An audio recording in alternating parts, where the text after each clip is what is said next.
जी 1970s में ये act बनाया गया था। देखें, जो ऐसे मज़ारात होते हैं या ऐसे मकामात होते हैं जिनका ताल्लुक कौमी उमंगों से हो, कौमी एहसासात से हो, और वो कौम के हर तबके के लिए उनका एक तकद्दुस को बरकरार रखना ज़रूरी हो, उनके तहफ़्फ़ुज़ के लिए उन्हें कानूनी शक्ल दी जाती है और उन्हें एक बैकअप दिया जाता है कि वहाँ के लवाजमात तय कर दिए जाते हैं, वहाँ की रसूमात तय कर दी जाती हैं। और वहाँ की तो मज़ार क़ायद के अहाते का भी यही मामला है कि 10 फुट मज़ार क़ायद के अंदर और 10 फुट बाहर तक कोई भी सियासी सरगर्मी नहीं की जा सकती, कानूनन ममनू है। और इसे जो है वो कोई सियासी मामलात के लिए अखाड़ा नहीं बनाया जा सकता, यहाँ कोई नारेबाजी नहीं की जा सकती, यहाँ कोई और ऐसी सरगर्मियाँ नहीं की जा सकती, मज़ार को नुकसान नहीं पहुँचाया जा सकता, उसके बेसिक स्ट्रक्चर को वगैरह वगैरह, ये सब एक मज़ार के अहाते की बात हो रही है। पूरा जो एरिया है जी, मज़ार का जो अहाता, जो मज़ार का गार्डन नहीं, 10 फुट मज़ार की जो बिल्डिंग है उससे 10 फुट बाहर तक और उसके अंदर, ठीक है, कानून के तहत by law it is prohibited कि आप वहाँ कोई सियासी सरगर्मी नहीं कर सकते। सही, वहाँ इसकी इजाज़त नहीं। आप फातिहा पढ़ें और बाबा कौम की दर्जात की बुलंदी के लिए दुआ करें उनके, उसके लिए। बाकी इससे होना भी यही चाहिए कि जब आप किसी कब्र पे जाते हैं तो आप यूजुअली फातिहा ही पढ़ते हैं, और वो तो हमारे मुल्क के लेकिन देखें, इसमें हमारा ये आपने कहा इसकी अवेयरनेस नहीं है, ठीक बात है। यहाँ टिकटॉक बनती रही है मज़ार क़ायद के अहाते में, लड़कियां हमारी बेचारी जिनको मालूम नहीं है वो नाच के टिकटॉक बनाती रही। हमारा मज़ार क़ायद पर आपने लोगों को चढ़ते हुए भी 2 साल 3 साल पहले देखा है। तो ये हमें देखें, ये तो मेंटेन रखना चाहिए कि एक ऐसी जगह है जिसका कोई एक पॉलिटिकल पार्टी से वाबस्तगी नहीं है, या किसी एक पॉलिटिकल पार्टी से वो शख्सियत एसोसिएट नहीं है, वो एक मुल्कगीर शख्सियत है।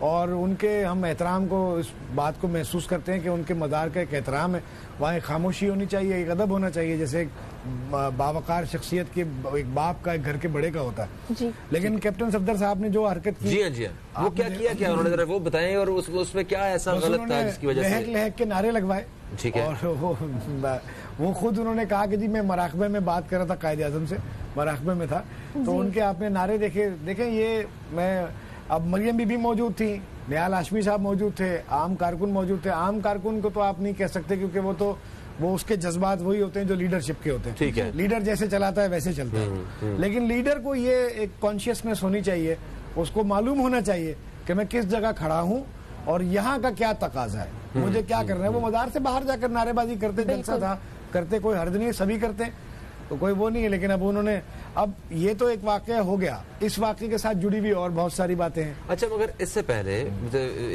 मतलब आगे बढ़ते हुए एक सवाल और मैं करना चाहूँगा।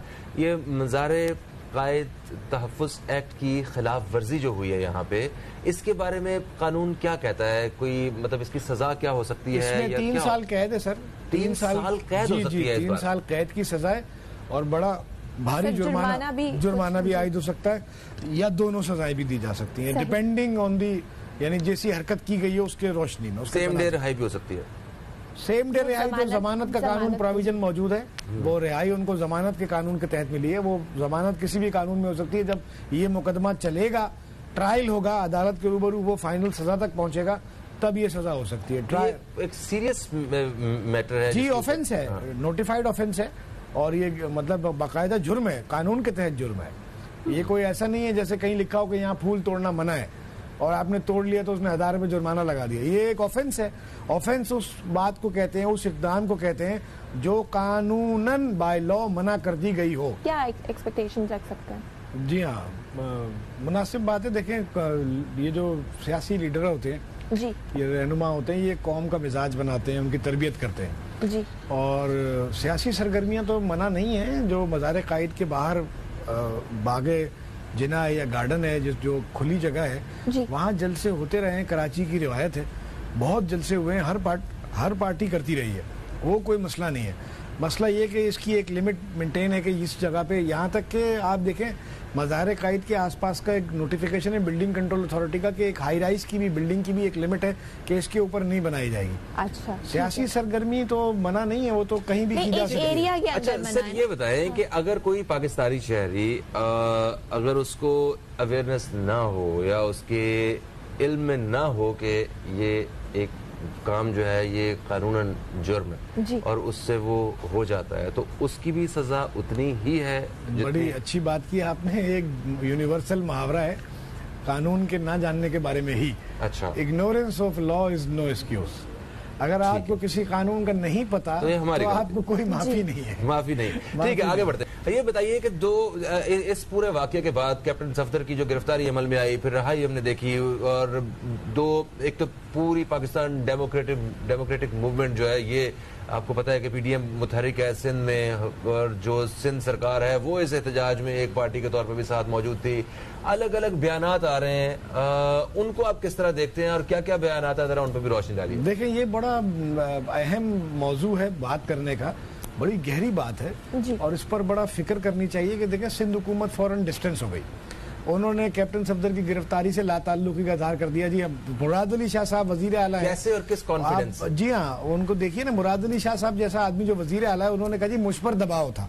हालांकि एक कानून का तोड़ा जाना, एक कानून की वायलेशन होना, इसके खिलाफ किसी कार्रवाई का होना तो रूल ऑफ लॉ के लिए जरूरी है, उनको ऑन करना चाहिए। वो पीडीएम में हो, कहीं भी हो, कोई भी तहरीक हो, किसी का भी जलसा हो, खुद उनकी जमात का आदमी हो, कोई मुखालिफ हो, कोई भी हो, लॉ इज लॉ। उनको कहना चाहिए ठीक है जी, हम इत्तेहाद में हैं और इत्तेहाद के साथ हैं और हुकूमत के खिलाफ है, हमारा एजेंडा, हमारा प्लेटफॉर्म है कि, लेकिन अगर कोई लॉ वायलेट करेगा, वो हम में से हो या मुखालिफ हो, हम तो law will take its course. सही है, कानून तो अपना रास्ता लेगा ना। लेकिन वो फौरन डिफेंसिव हो गए, उन्होंने कहा नहीं जी, और साथ में अफवाहें गर्दिश करनी शुरू हो गई बड़ी खतरनाक। वो ये कि जी रात को सुबह के 4 बजे आईजी सिंध को घर से उठाकर लाया गया रेंजर्स के हेडक्वार्टर में, सेक्टर कमांडर के पास। उन्होंने कहा जी ऑर्डर इशू करें, डीआईजी साहब वहां पहले से मौजूद थे। उन्होंने कहा जी कैप्टन सफदर की गिरफ्तारी के ऑर्डर इशू करें। डीआईजी साहब, आईजी साहब होस्टेज हो गए, यरगमाल बन गए, उनको ऑर्डर इशू करने पड़े।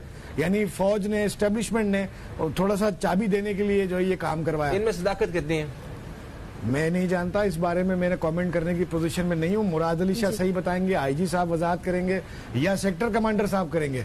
लेकिन ये बहुत ही अफसोसनाक बात है कि इस डिबेट का रुख जो है वो मोड़ दिया गया। यानी कानून की अमलदारी पर कोई जिम्मेदारी लेने को तैयार नहीं है। एक हुकूमत को चाहिए वो कानून की अमलदारी की जिम्मेदारी ले ना। आपकी हुकूमत है, आप कहें ठीक हुआ एक मुकदमा, अगर कोई मज़ार की तौहीन करेगा, वो कोई भी होगा, केस बनेगा। एक कानून मौजूद है, उसकी वायलेशन पे बनेगा। रूल ऑफ लॉ तो इसी को कहते हैं ना। तो ये थोड़ी होता है। सिंध गवर्नमेंट का ये जो रवैया है, जो एक आदमी रूल ऑफ लॉ को वायलेट कर रहा है, ब्रेक कर रहा है, उसके बावजूद वो ये कह रहे हैं कि हमारा इस गिरफ्तारी से कोई भी ताल्लुक नहीं है। हालांकि जो सिंध पुलिस है वो सिंध सूबाई हुकूमत के ही अंडर आती है। तो इस रवैये को आप किस तरह से देखते हैं? मैं इसे बहुत ही अफसोसनाक समझता हूँ। मैं तो आप देखिए ना कि मैं इनके जो इनका कॉन्डक्ट है पुलिस पर देखें, कोई इन्फ्लुएंस नहीं होना चाहिए। दुनिया की बेहतरीन पुलिस वही होती है जो अपने तरीके से काम करती है, अपने कवानीन के तहत। ठीक है, जो उनको करना चाहिए वो करते हैं, जो नहीं करना चाहिए वो नहीं करते। बिल्कुल सीधी सी सादी बात है, उसमें कोई मुदाखलत ही नहीं। ठीक है ना। यानी आप जापान के पुलिस चीफ से एक दफा पूछा गया कि आपको कभी वजीर आजम से जो है वो कभी वो हुआ, नाराज हो गया वजीर आजम, ऐसा हुआ? उसने कहा वजीर आजम ने एक दफा कहीं गुजरना था, ट्रैफिक जाम था, मुझे उन्होंने कहा, मैंने सॉरी कर लिया कि मैं इसे मुदाखलत नहीं करूंगा, तो उनको मुझसे सॉरी करना पड़ा कि मैंने आपको कहा क्यों। तो पुलिस का तो काम अपना, पुलिस तो अपना काम अपने एक लॉ के तहत करती है ना, उसमें आपको मुदाखलत करने की जरूरत क्या है? मगर आप ये भी कहें, ऐसा माहौल है पुलिस का, मतलब कि जो इतने कॉन्फिडेंस से जो है ना काम कर रही होती है? देखिए नहीं है, जब भी तो उजैर बलोच जैसे वाकयात सामने आते हैं, जब भी तो 200-250 लोग फैक्ट्रियों में जिंदा जल जाते हैं, जब भी तो पुलिस का इतना बुरा हाल है, जब भी तो इतने जराइम है, जब भी तो इतने ऑर्गेनाइज नेटवर्क है, जब भी तो इतने स्ट्रीट क्राइम है, जब भी तो इतनी स्नैचिंग है, जब भी तो इतनी स्मगलिंग है। क्यों है? क्योंकि आपने इदारे तबाह किए हैं ना मुदाखलत करके। तो लोगों को यही तो हैरानी हो रही है कि जब पुलिस का मेयार और ये सारा कुछ ऐसे है और उसके होते हुए आपने जो है मतलब मज़ार-ए-क़ायद तहफ़्फ़ुज़ एक्ट पे जो है ना एक बंदे को उठा लिया। हाँ, मतलब इतने कॉन्शियस है नहीं कानून की अमलदारी के लिए। मतलब लोगों की एक राय है हुकूमत के बारे में और पुलिस के बारे में कि उनके कान पर जूं नहीं रखती किसी कानून के टूटने से, जब तक पीछे कोई कुव्वत ना हो। आपको मैं अर्ज करूं, मज़ार-ए-क़ायद का एक बाकायदा एडमिनिस्ट्रेटिव अफसर है जो पूरा साल 24 घंटे मौजूद रहता है। उसकी बाकायदा एक इंतजामिया है, उसके बाकायदा प्रिजर्वेटिव अफसर से सारा एक सेटअप है। उन्होंने इसकी दरखास्त दी थी, उन्होंने इसकी दरखास्त दी थी। They are non political people, उनका किसी सियासी जमात से कोई लेना देना नहीं है। वो हर हुकूमत हर दौर में अपनी ड्यूटी अंजाम देते रहे, 20-20 साल से पोस्टेड है। वहाँ पे इंजीनियर्स हैं, वहाँ पे और लोग भी हैं। उन्होंने दरखास्त दी थी, उन्होंने कभी देखा ही नहीं कि मज़ार के अंदर कब्र पे खड़े होकर कोई नारे लगा रहा हो। सही। वो हैरान हो गए। तो सर ये वहाँ की मैनेजमेंट की तरफ से भी जी जी, ये कंप्लेंट वहाँ की की गई? मैनेजमेंट की तरफ से दरखास्त थी, साथ में पीटीआई के जो एमपीएस हैं उन्होंने भी दरखास्त दी। उन्हें भी मालूम हुआ कि ऐसी कोई बात पे दरखास्त दी जा सकती है, ये कोई एक लीगल मामला बनता है। उन्होंने भी दरखास्त दी और उन्होंने प्रेशर बनाने की कोशिश की। ये भी स्टेटमेंट आई है जनाब कि पीडीएम टूट गई है इस वाकये के बाद, तो ये सिर्फ एक सियासी फायर है या कुछ इसमें सदाकत भी है? देखिए, पीडीएम का मुस्तकबिल को ऐसा खास मैं देखता नहीं हूँ, और जो मेरी ईमानदाराना मेरी राय है वो ये है कि इन जमातों के पास कोई आवाम का इशू तो है ही नहीं। 5 साल पीपल्स पार्टी ने हुकूमत की, वफाक में रही, सूबे में तो 12 साल से है। तो उन्होंने कोई, वो कहते हैं, आप हंसते, आपको हंसी आएगी, वो कहते हैं जी अब हम हुकूमत आएगी तो हर आदमी को, हर किसान को ट्यूबवेल दे देंगे। तो आपकी तो 5 साल थी ना, आपने क्या दे दिए? अभी कौन सी नई बात होगी? मतलब आप देखें ना, वो मरियम बीबी कहती है हमारी हुकूमत आएगी हम ये कर देंगे, हम तो आपकी तो थी 10 साल पंजाब में थी कई दफा। तो आप मतलब ये तो इन जमातों से किसी को कोई होप नहीं है। ये कोई वो 40 चोरों का टोला कहते हैं, मैं इत्तेफाक करता हूँ, मैं किसी को बराह रास्त कहना नहीं चाहता, मगर ये 11 जमातें जो जमा हो गई है, मुझे तो कोई इससे उम्मीद नहीं है। अब दुख मुझे ये है कि इस हुकूमत की कारकर्दगी कोई नहीं है। इमरान खान साहब की अगर कारकर्दगी बहुत अच्छी होती तो ये जमातों से गुब्बारे से हवा निकल गई थी ठुस। डायरेक्टली इमरान खान साहब को तो बात ही नहीं करते, ये भी तो एक मामला है। वो तो कहीं और ही, तोपों का रुख जो है वो कहीं और है। जी देखें, तो ये क्या, देखें ये तो बड़ी, ये तो बहुत नाजुक काम हो रहा है इस मुल्क के साथ। एक इंतहाई अहम आईनी इदारा जो है उसे जबरदस्ती घसीट रहे हैं मामलात में, और उसको निशाना बना रहे हैं और लोगों को चैनलाइज कर रहे हैं, प्रोवोक कर रहे हैं उस इदारे के खिलाफ। एक ऐसा माहौल इस मुल्क में बनाया जा रहा है कि हर खराबी की जिम्मेदार फौजी क़यादत है। इस मुल्क में अगर पानी नहीं आता तो वो फौज की जिम्मेदारी है, बिजली नहीं आती तो वो फौज के जिम्मे है, अगर महंगाई है तो वो फौज की वजह से है, अगर हुकूमत ना हिले तो फौज की वजह से, उस हुकूमत को लाई फौज है। लोगों को फौज के खिलाफ पंप किया जा रहा है। ये एक बहुत ही खतरनाक बात है। देखिए, नवाज शरीफ साहब, ये नहीं है असल जुर्म, तो ये है बहुत खतरनाक बात है। नवाज शरीफ साहब ने खिताब नहीं किया, पिछले खिताब उन्होंने आज गोजरावाला में किया, बाद में उन्होंने कराची के जलसे में खिताब नहीं किया। तो एतजाज हसन साहब ने दावा किया कि उनको जीएचक्यू से किसी ब्रिगेडियर ने फोन करके कहा कि अभी आप खिताब न करें, आपसे बात होगी बाद में होगी, आप हमारी रिक्वेस्ट है खिताब न करें। शैला रजा कहती है हमने कोई फालतू खिताब नहीं कराया। नवाज शरीफ का इसलिए नहीं करवाया कि कोई फालतू खिताब नहीं करवाया, यानी बाकी खिताबात, नवाज शरीफ का खिताब फालतू था। आप अभी ये देखें कि नवाज शरीफ साहब जो बातें कर रहे हैं टीवी पर भी वो नहीं दिखाई गई, मगर फौज की क़यादत में उसकी सेंसिटिविटी है।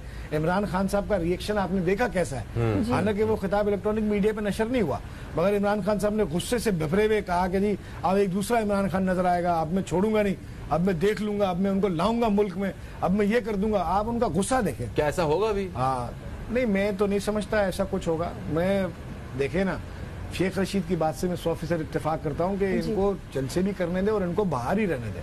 सही है सर। आखिरी लम्हात है, जरा ये पूछते हैं वैद साहब से कि अभी मुस्तफा कमाल साहब ने भी एक स्टेटमेंट दी कि अगर आप हुकूमत को गिराना चाहते हैं तो 1 घंटे में गिरा सकते हैं, ऐसा नहीं, सारे लोग इस्तीफे दे दें। जी ऐसा नहीं करेंगे, ऐसा नहीं करेंगे। इतना आसान होता है या किसी हाँ बिल्कुल, हुकूमत चली जाएगी। 150 इस्तीफे आ जाएंगे तो हुकूमत कैसे रह सकती है? नहीं हो सकते बाई इलेक्शन, मगर ऐसा करेंगे नहीं।